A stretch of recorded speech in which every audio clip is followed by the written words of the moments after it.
Something you can't explain with a perfect couple, or it's just something you feel when you're around them. I have an NGO, and we produce children's music, and River Maya is part of it. And one of our activities was in Smoky Mountain, and Janina was one of them. And we were in the middle of Smoky Mountain for the whole day.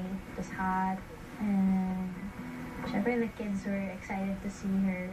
But she never complained. She never looked tired, and then she was looking after my kuya more than herself. One sign that I was very serious, her family started to feel like my family.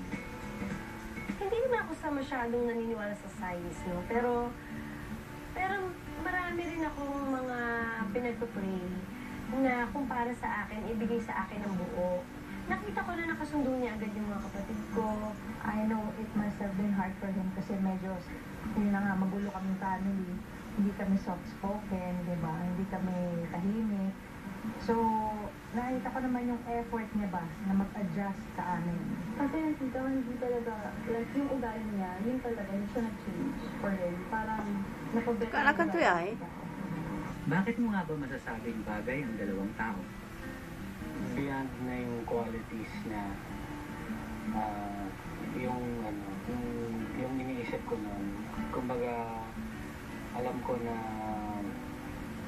basta magkasama kami, handa kami kung ano man yung mangyayari.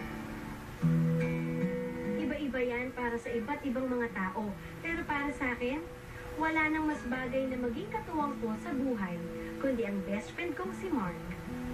Akala ko, wala na akong, hindi ko na alam kung anong gagawin ko. Yung parang katatonik ka na, paano na, pag may mga pagsubok. Pero, yun napaparalyze ka na.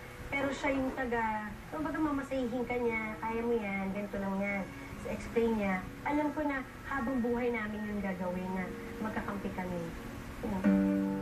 Now I think you know what's going to happen next. Before the proposal kasi Mark asked me, Mom, do you know where I can get a ring for Julia for engagement? Gusto ko hong ipaalam sa inyo na I will ask Julia for marriage. Excited na ako i-share yung part ng story sa inyo.